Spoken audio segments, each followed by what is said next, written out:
En cada batalla hay siempre un elemento al que se le teme más que a cualquier otro. Ese elemento es el factor sorpresa. Una emboscada a base de un arma nueva. Una táctica nunca vista previamente.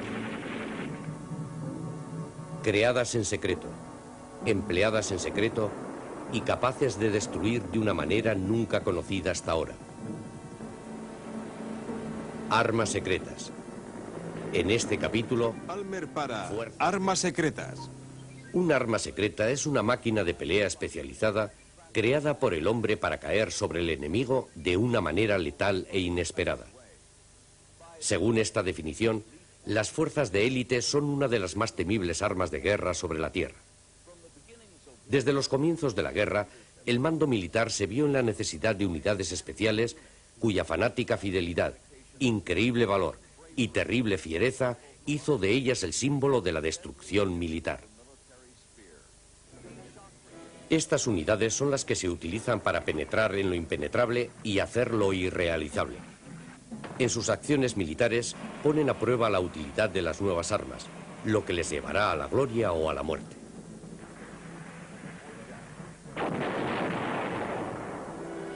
El precio que pagan por alimentar esta leyenda es alto. Pero en los secretos de sus entrenamientos y de su espíritu descansa el secreto de las más asombrosas victorias históricas. El secreto para formar una buena fuerza de élite es siempre el mismo.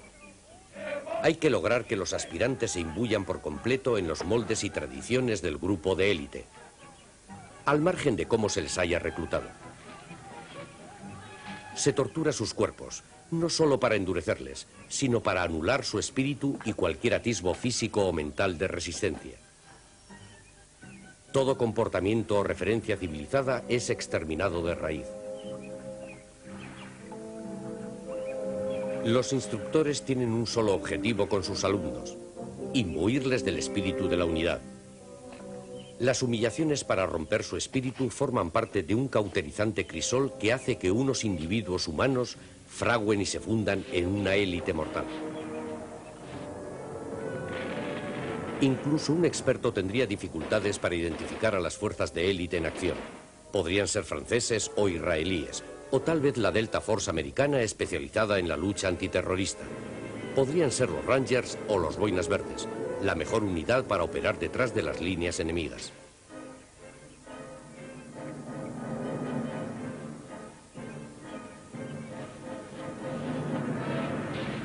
Podrían ser los Spetsnaz soviéticos, fatal punta de lanza en los asaltos aéreos, capaces de operar en los centros de poder del enemigo, asesinar líderes políticos o extender el pánico por medio del terrorismo indiscriminado.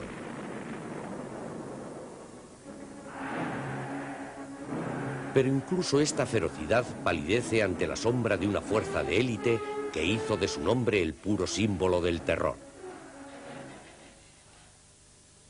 Hoy en día, las siglas de las SS son un símbolo de lucha. ¿Eran las calaveras de la muerte de Hitler la piedra angular del genocidio étnico y religioso? ¿O eran la temible, la terrorífica fuerza de combate que hizo exclamar a un general: «Uno no conoce la guerra hasta que se ha enfrentado a las SS»? La respuesta es que eran ambas cosas, lo cual demuestra que la devoción sin límites a un líder, a una causa por inhumana que ésta sea, es la clave para conseguir una unidad de élite.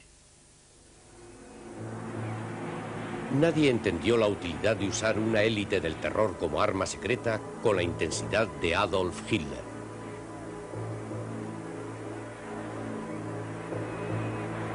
Las Schutzstaffel, es decir, las SS, no fueron formadas como una simple guardia de élite. Ellas eran la prueba práctica de la superioridad racial alemana. El candidato había de ser alto, estar perfectamente proporcionado y tener una pureza racial de generaciones.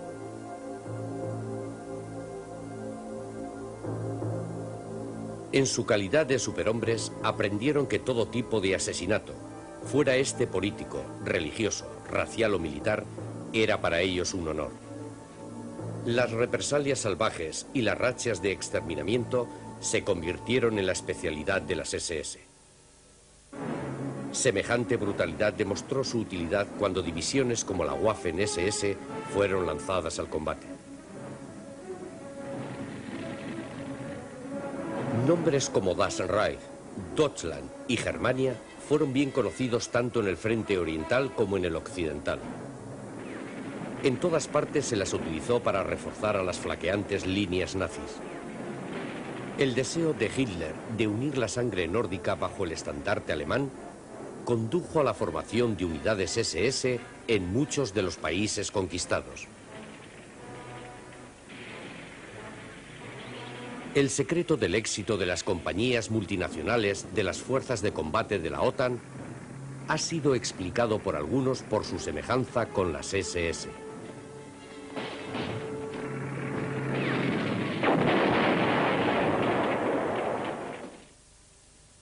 Tan pronto como se dispuso de aviones y paracaidistas, la necesidad de superar las modernas y erizadas defensas desde el aire trajo consigo la creación de una temible fuerza de infantería. La simple idea de saltar desde un avión desarmado en plena noche bajo una tormenta de fuego enemigo obligaba a crear una fuerza de élite. Como consecuencia, las unidades aerotransportadas se convirtieron en la más temible unidad militar jamás creada por el hombre.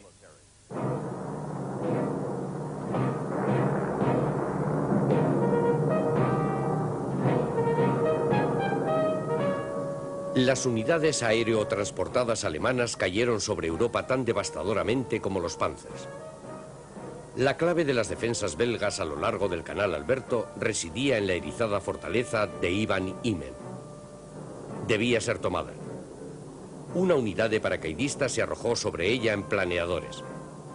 Utilizando unos poderosos explosivos rompieron las defensas y penetraron en las líneas aliadas. En la isla de Creta, una fortaleza británica en el Mediterráneo, las tropas alemanas no descendieron solo en paracaídas, sino también en gigantescos planeadores llevados allí por aviones. Este revolucionario concepto tenía muchas ventajas. Llevados en masa, estos silenciosos planeadores, muy fáciles de construir, permitían realizar ataques que nunca se hubieran podido hacer con paracaídas. Las tropas de élite llegaban ilesas y podían entrar en acción sin necesidad de ser reagrupadas. Sus morros alzables permitían además el transporte de unidades ligeras acorazadas. La célebre Legión extranjera francesa, formada en 1931, hizo de unos mercenarios de pasado dudoso la base de una élite clásica. Su lema es Legia Patria Nostra. La Legión es nuestro hogar. El 60% son no franceses, guerreros que juran fidelidad no a Francia, sino a la Legión. Tenían su base en Argelia y no podían estar en Francia en tiempos de paz. Estos legionarios regaron con su sangre los campos de batalla de todo el mundo. Su mayor derrota y su mayor gloria se dieron en Dien Bien Phu, una posición aislada en Indochina. Allí, los legionarios fueron rodeados por una inmensa oleada de rebeldes de Ho Chi Minh. Las fuerzas vietnamitas transportaron artillería pesada al lugar a mano. Cuando completaron el cerco, los refuerzos y las provisiones hubieron de llegarles a los sitiados por aire.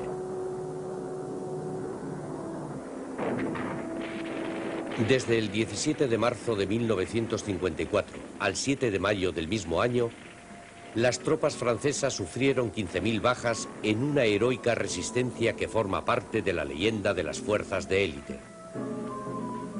Las unidades de élite han ganado desde siempre su reputación, tanto en sus derrotas como en sus victorias. Ha pasado más de siglo y medio desde que el Cuerpo de la Marina de los Estados Unidos agrupó a sus francotiradores en las unidades de combate de las fragatas.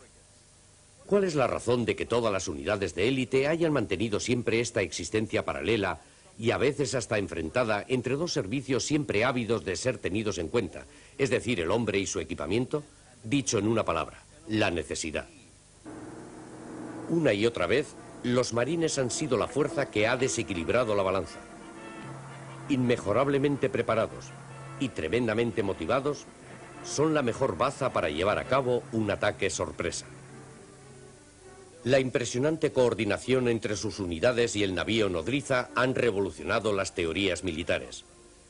El secreto de su éxito se basa en esa combinación única del que se ha formado en el campo de entrenamiento y en el de batalla. El Alligator, mitad bote y mitad transportador acorazado, nació en la década de los 30 para recorrer los pantanos de Florida.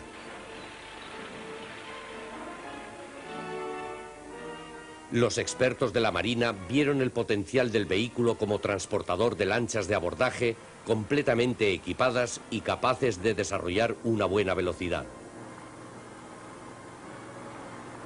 En tierra podía subir escarpadas pendientes y transportar tropas en su interior.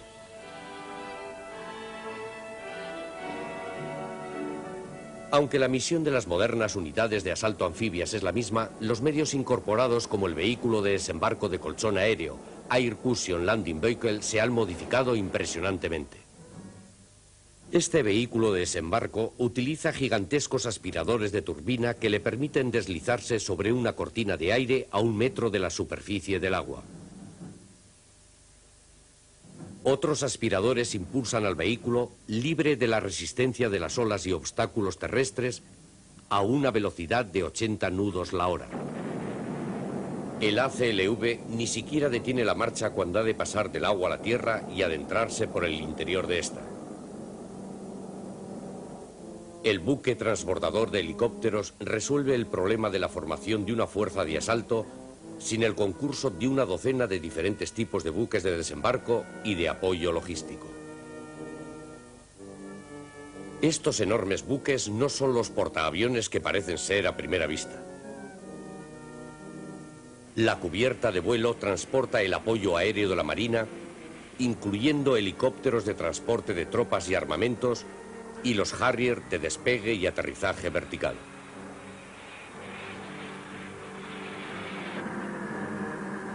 En el interior del buque de asalto hay un enorme canal flotante lleno de vehículos anfibios que son el complemento ideal para los infantes de marina. A la orden de desembarco, los barcos de asalto salen del interior del buque madre completamente preparados para el combate. Sin botes de desembarco, sin cuerdas de escalada, ellos solos, el equipo de asalto, da vida a un letal ballet que solo una fuerza de élite como la de los marines podría interpretar.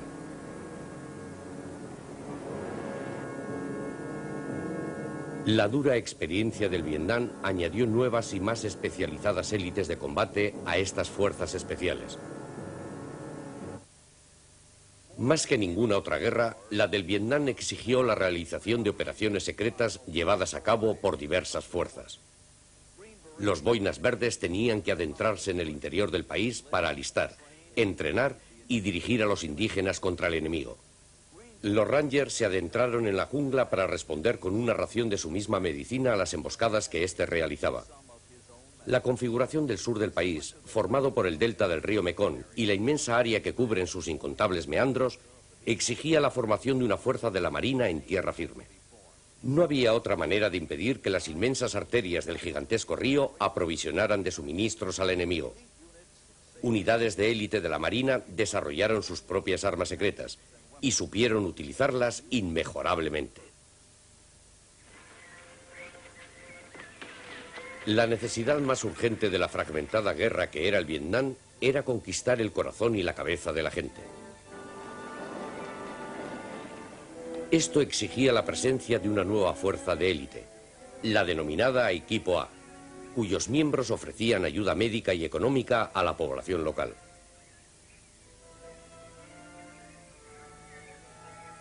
También les enseñaron a proteger sus aldeas de los terroristas del Vietcong que asolaban el interior del país.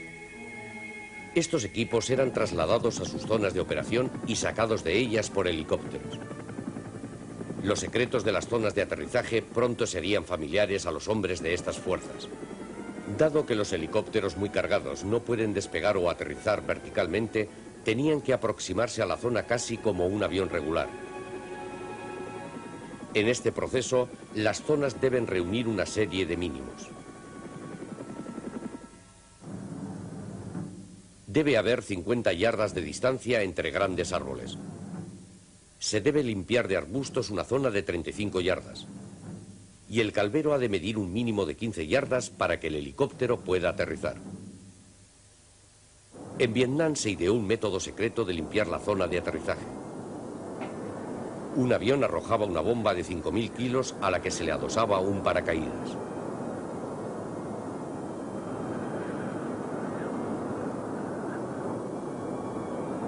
La gigantesca explosión no solo limpiaba la zona de aterrizaje, sino también a sus defensores. La palabra SEAL es la contracción en inglés de mar, aire, tierra.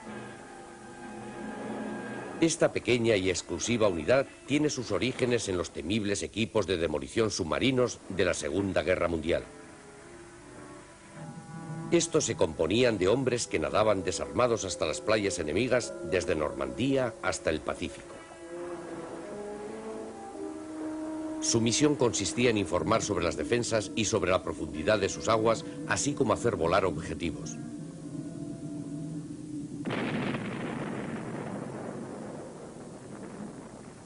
La peculiar geografía del Vietnam hizo de esta fuerza, los SEALs, que nunca se alejaran de su elemento primario, el agua. El delta del río Mekong, con sus 10.000 kilómetros de pantanos infectados de 80.000 luchadores del Vietcong, exigía la creación de la que se denominó Brown Water Navy, o Marina de Agua Gris. Las fuerzas de élite SEALs gozaban de la cobertura de una flota de extraño aspecto, diseñada especialmente para cubrir sus necesidades. El monitor Mark V era propulsado por potentes jets que eliminaban propulsores y timones. También bombeaba agua en las operaciones de aguas poco profundas próximas a tierra. Disponía de 6 torretas cuyo armamento consistía en una repetidora Bofors de 40 milímetros y de 3 pequeños cañones de 20 milímetros, así como de 2 grandes lanzallamas. Otros barcos más pequeños, conocidos como botes de río, demostraron tener un poder destructor devastador en las operaciones de cobertura de las unidades SEALs durante cualquier fase de sus operaciones. Estos botes de río contribuyeron a impedir que el enemigo aprovechara las riberas de los ríos para aprovisionarse de suministros.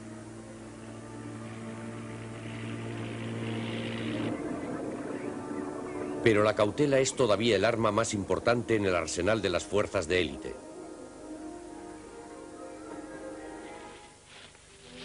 Equipos de penetración pueden operar durante semanas a expensas de sus propias reservas, penetrando en tierra firme sin fuerzas de apoyo, jugándose la carta de todas las fuerzas de élite emboscadas, la de las minas. La más común y utilizada de estas, la mina Claymore, era adosada a árboles y estacas o apoyada en su propio trípode. Detonada por control remoto eléctrico, fue diseñada para que la carga se dispersara por la zona, y su carga, que constaba de 700 proyectiles de acero, arrasara con todo en un área que abarcaba unos 250 metros. La clave de las operaciones de los SEALs estribaba en el acopio de datos, lo cual incluía la captura e interrogatorio de prisioneros. En sus acciones, estos hombres podían acertar con blancos situados a 1 kilómetro largo de distancia. Durante la Guerra del Golfo, los marines americanos hicieron arriesgados saltos desde helicópteros para hostigar a las fuerzas enemigas que estaban rompiendo el embargo decretado por la ONU sobre el comercio iraquí. En la Guerra del Golfo, las unidades de élite mostraron a los iraquíes el poder de una nueva y terrible arma secreta: la iluminación por medio de rayos láser de los blancos. Ocultos y camuflados en el terreno, los SEALs apuntaban a los blancos enemigos por medio de rayos láser invisibles. Estos rayos láser guiaron cada ataque aliado para destruir las fuerzas mecanizadas iraquíes.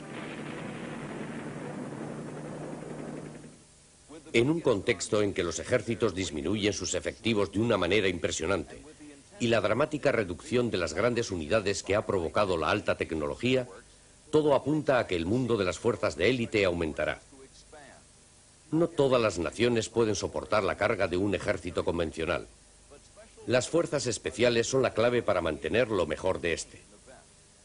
Dado que el tamaño de los ejércitos comienza a decrecer, cada vez es más esencial que las fuerzas de élite de los mismos sean incluso más efectivas de lo que han sido nunca. Les ha hablado John Palmer para Armas Secretas.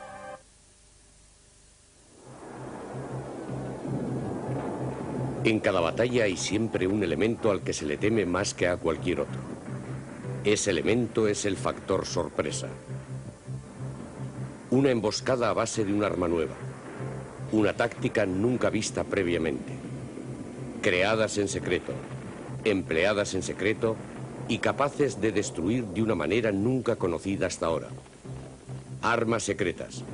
En este capítulo, la infantería.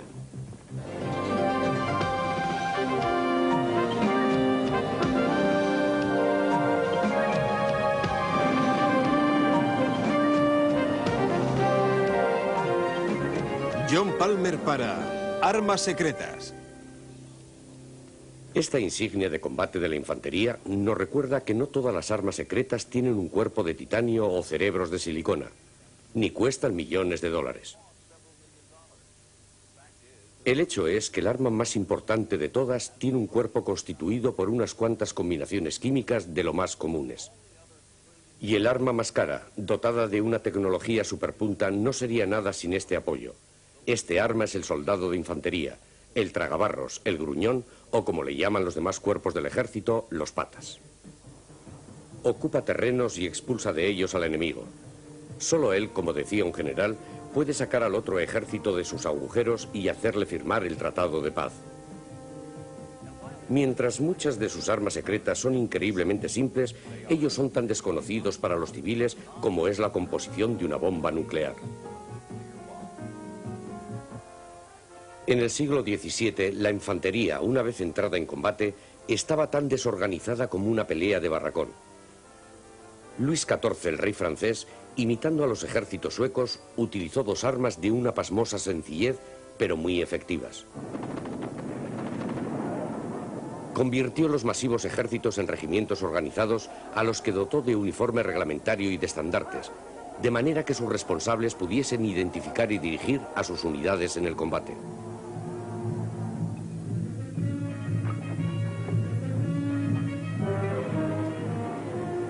Cuando llegó la Primera Guerra Mundial y las batallas entre infantería se convirtieron en el factor que decidía el desenlace de la guerra, todos los ejércitos tenían organizado el mismo diseño.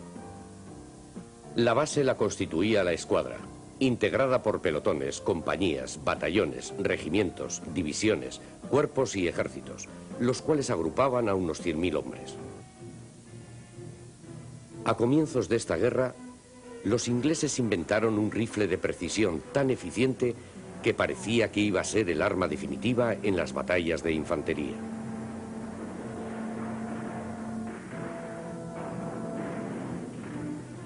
Pero nuevos hallazgos como la artillería de alto poder explosivo y ametralladoras automáticas se incorporaron al arsenal de los Tommys.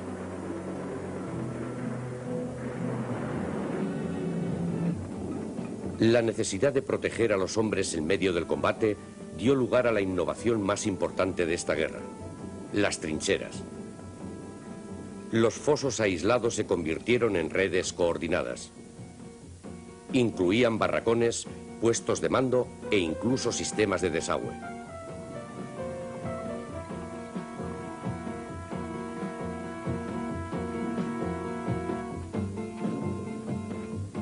A veces, estas redes de trincheras iban desde Suiza hasta el Mar del Norte. Las trincheras iban en zigzag por varias razones. Por ejemplo, limitaban la propagación de los fragmentos en caso de impacto directo y creaban múltiples bloques defensivos contra los atacantes que hubieran logrado penetrar en su interior. La entrada del agua en las trincheras hizo que las mismas adquirieran una gran impopularidad entre los soldados.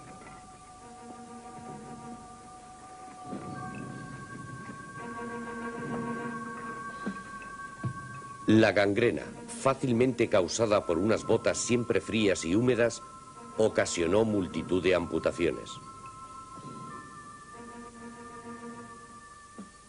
Es hora de revelar el secreto de dos increíbles armas defensivas que han salvado más soldados que los cascos: los trajes antifuego o cualquier otro sistema protector. No cuesta nada transportarlas, pero ofrecen mayor protección en la batalla. Pueden ser manejadas por el más inexperto de los operarios y no se les conoce ni un solo caso de mal funcionamiento. Hablo de la combinación entre el saco de arena y la pala. Estos elementos caseros protegen de los impactos producidos por las mortales esquirlas, las bombas y toda clase de proyectiles. Según avanzaba la Primera Guerra Mundial, los alemanes comprobaron que disponían de pocos nitratos, el componente esencial en los explosivos de la artillería. Para compensarlo necesitaban un nuevo elemento que destrozara la infantería enemiga. Un químico alemán, Fritz Huber, ideó la manera de sintetizar hidrógeno y amoníaco, además de almacenarlo en cilindros contenedores. En un día que fue particularmente negro para la infantería aliada, los alemanes arrojaron más de 168 toneladas de aquel gas mortal. De los 20.000 hombres que fueron gaseados, murieron 5.000. Ingleses y franceses construyeron máscaras antigás y desarrollaron sus propios gases mortales. Al finalizar la guerra, casi el 6% de las bajas se debían al gas mortal.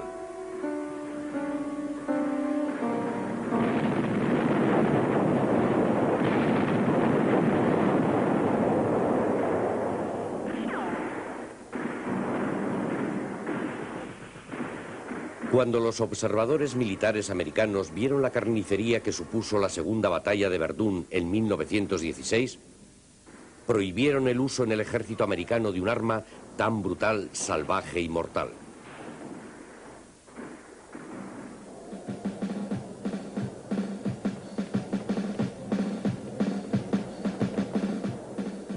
Pero cuando los americanos llegaron a Francia un año después, estaban tan necesitados de innovaciones técnicas y tácticas que poco más podían hacer.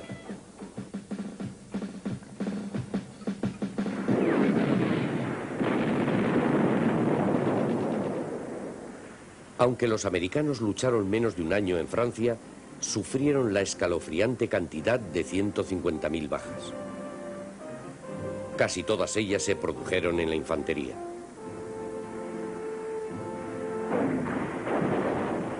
Los infantes americanos no disponían de la experiencia, la preparación, ni el equipo necesario para sobrevivir frente a un ejército moderno.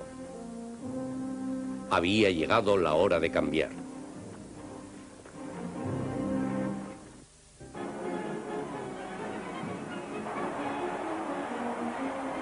En 1914, cuando se disolvió el victorioso ejército americano, un arma secreta, efectiva como ninguna otra, emergió de entre todas ellas. Se llamaba George Castle Marshall, un joven oficial preparado, sin embargo, para los más altos liderazgos. Durante los años siguientes, Marshall convertiría el mediocre ejército americano en un ejército sin igual.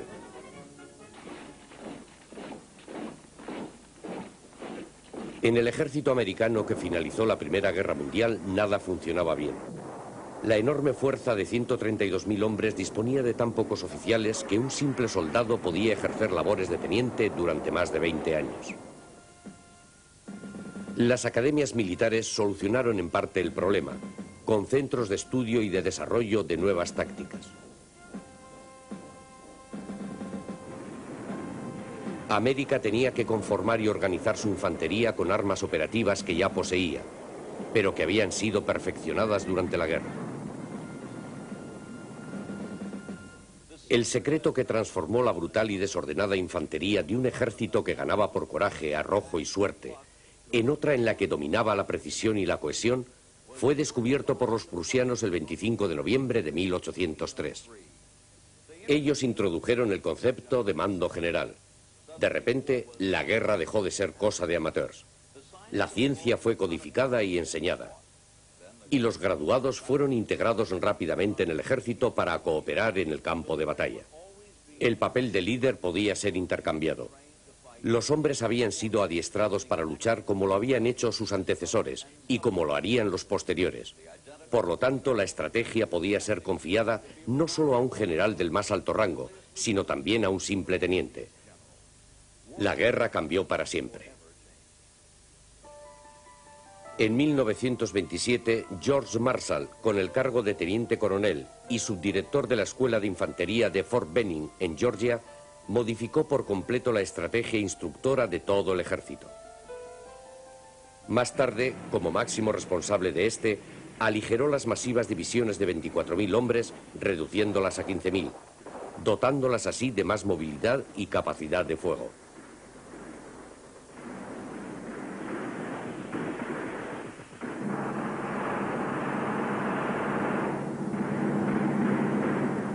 Basándose en la experiencia, Marshall introdujo las maniobras a gran escala, influyendo decisivamente en el tamaño de las unidades de cada división.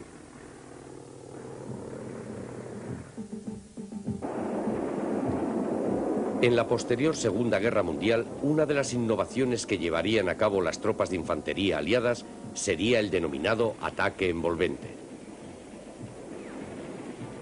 En este ataque, una parte de las fuerzas americanas avanzaba para envolver más que para penetrar en las líneas enemigas. Otros batallones maniobraban para cubrir los flancos y la retaguardia. Y una fuerza de reserva intentaba asegurar el éxito de la maniobra.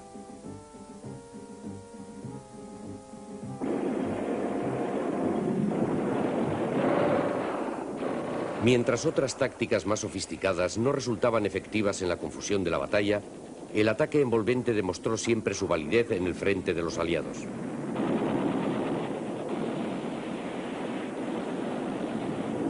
El general Marshall modificó también la artillería, convirtiéndola en una fuerza móvil que prestaba un inmejorable apoyo directo a las fuerzas de infantería. La artillería concentraba su fuego en los puntos donde podía surgir el peligro para los americanos gracias a sus ojeadores. Uno de los secretos que los reclutadores ocultan a los soldados es que se convertirán en máquinas de transporte. Con ello obtendrán una fuerza tal que cualquier estibador les envidiaría. En combate, su equipaje consta de una colchoneta de campaña, almohadillas, palas, ponchos, máscaras antigás, el rancho, la cantimplora, un cuchillo, armamentos, artículos de aseo, munición y granadas de mano. Añádanle a esto la impedimenta de armas pesadas como morteros, trípodes, etc. Como resultado de todo esto tenemos una carga de unos 30 kilos. A veces la parte más dura de la batalla consiste simplemente en llegar a ella.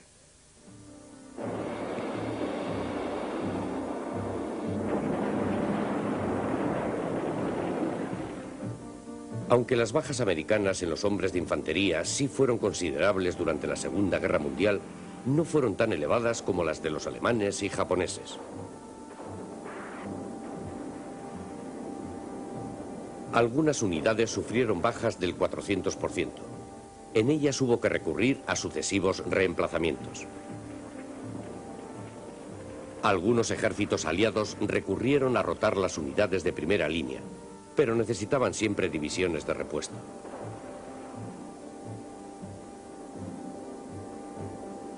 El método americano consistía en agrupar constantemente a sus tropas en lugares seguros para mantenerlas en buena forma.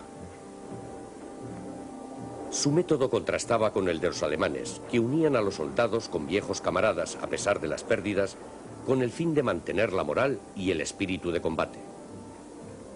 Pero problemas de moral aparte, los novatos refuerzos americanos eran mucho más eficaces en combate que las diezmadas divisiones de la Alemania nazi.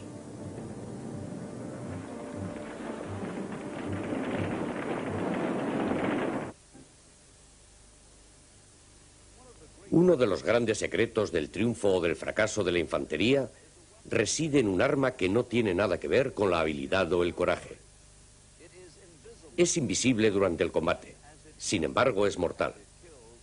No hay arma a la que el soldado de infantería tema y odie más, pues le destroza esas mismas piernas que define al soldado de a pie. Nos referimos a la mina terrestre.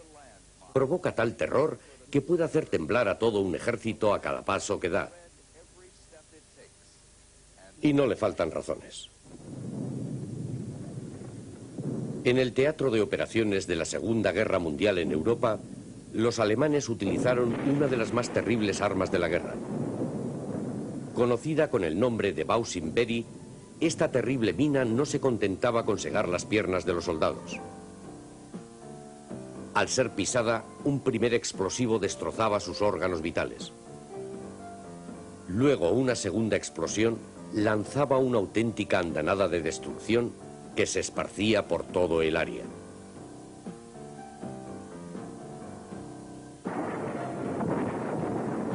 Los que sobrevivieron a esta mina jamás podrán olvidar el característico pop que precedía la explosión de una Bausimberi.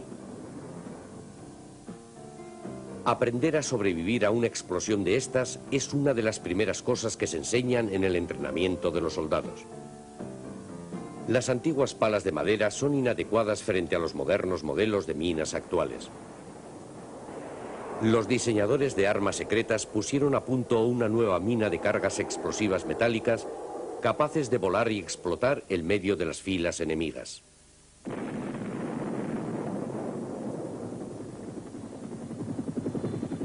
En ningún otro cuerpo del ejército, los secretos del arte de la supervivencia son tan universales e inalterables como lo son en la infantería. La base de las operaciones se articula en torno a la patrulla de reconocimiento. Ninguna acción podrá ser llevada a cabo con éxito sin que unas patrullas de reconocimiento recorran previamente el teatro de operaciones. Estas patrullas se introducen en las líneas enemigas o en tierra de nadie. Informan constantemente a su base de mando.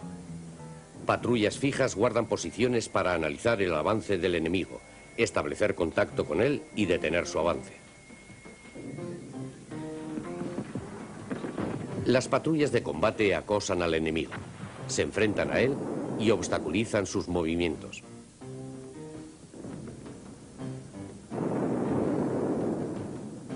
Se interroga a los prisioneros. Las patrullas de infantería deben estar preparadas para emboscar con minas, morteros o francotiradores. La mejor unidad es la que posee todos estos elementos.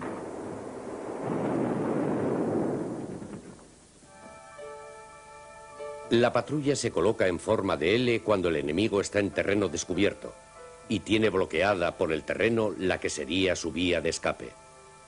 Se concentra el fuego de las armas ligeras sobre el eje teórico del enemigo para derrotar al mismo. Las armas automáticas pesadas se usan para impedir cualquier intento de romper el cerco.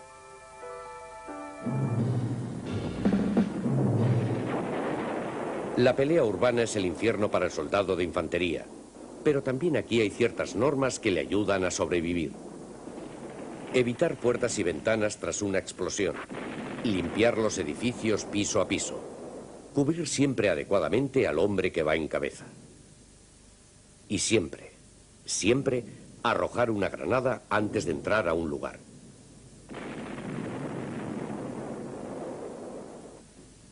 Y la granada de mano es el arma secreta en la que más se basa el triunfo de la infantería. Es tremendamente eficaz en el combate cuerpo a cuerpo. Capaces de arrojar metralla, provocar conmoción cerebral o lo que llaman fósforo blanco, la granada no ha cambiado demasiado en 75 años.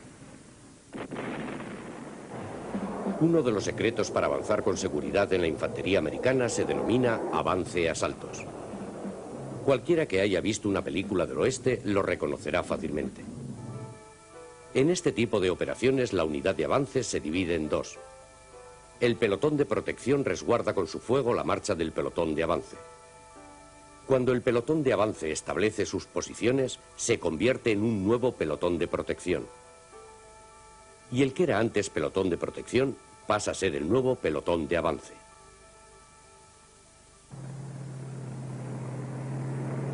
Este sistema es usado con gran éxito incluso cuando la infantería avanza en vehículos motorizados. Durante la operación Tormenta del Desierto en Kuwait e Irak, la infantería americana rompió las débiles defensas enemigas con ataques de bayoneta.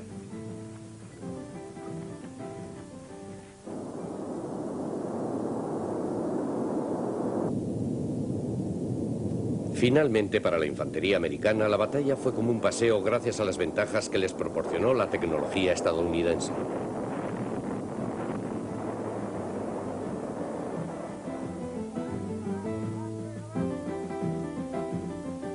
Sin embargo, el alto mando no avanzó las posiciones en sus mapas hasta que la infantería aliada ocupó realmente las posiciones del enemigo.